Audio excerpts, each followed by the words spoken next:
Everyone has hobbies. Some people grind through video games, some lose hours scrolling TikTok. Some binge Netflix every single night. But hidden inside a very small list of hobbies is something most people never discover. Activities that don't just entertain you, but quietly rewire the way your brain works, making you sharper, more disciplined, more creative, and more valuable in ways that compound for years. And the crazy part is most people ignore these hobbies precisely because they don't hand you instant dopamine. They require patience. They're slow at first, sometimes frustrating, sometimes even boring, but stick with even one of them for a year and you'll develop skills that most people around you simply never will.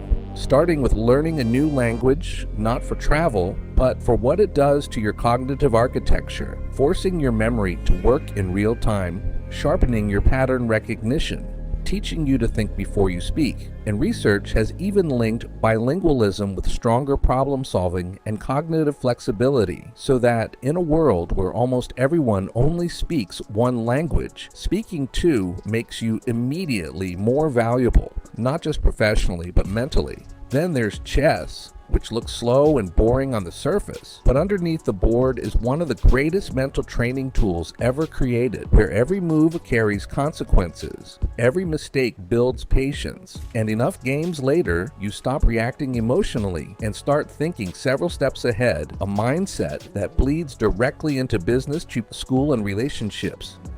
Because success almost always belongs to the person who thinks ahead, not the one who simply moves first. Then journaling, which most people dismiss as writing feelings into a diary, but is actually one of the most powerful self-awareness tools you'll ever use, because writing forces your thoughts to slow down, pulls them out of the noise inside your head, and places them onto paper, where you can actually examine them, spot your patterns, catch your excuses, identify your hidden fears. And over time, your journal becomes a mirror, and people who truly understand themselves consistently outperform people who don't. Then photography, which has almost nothing to do with cameras and everything to do with training yourself to notice what everyone else walks past, light, timing, composition, the details hiding in plain sight. And once you develop that observational muscle, it doesn't stay inside the lens. It follows you into everyday life, where you start catching opportunities others miss, reading body language, noticing mistakes before they become disasters, because the people who notice more almost always make better decisions. Then public speaking,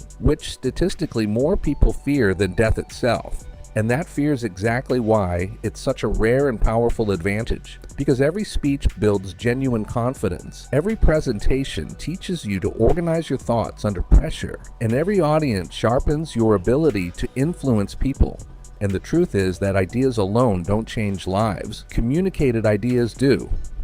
Then learning a musical instrument, which is essentially a full body workout for your brain all at once. Your eyes reading, your ears listening, your hands moving, your memory firing simultaneously. And beyond the neurological benefits, it teaches you the most underrated lesson in any discipline: that progress is built from small improvements, repeated thousands of times. And once that principle is in your body, you stop expecting instant results from everything else in your life. And finally, reading biographies, not for information, but for wisdom, because a biography compresses decades of someone's life, their failures, their pressure, their rejection, their comebacks, into a few hundred pages, letting you borrow lessons from people who already paid the price for them, so you don't have to. And that is one of the fastest, cheapest forms of growth available to anyone.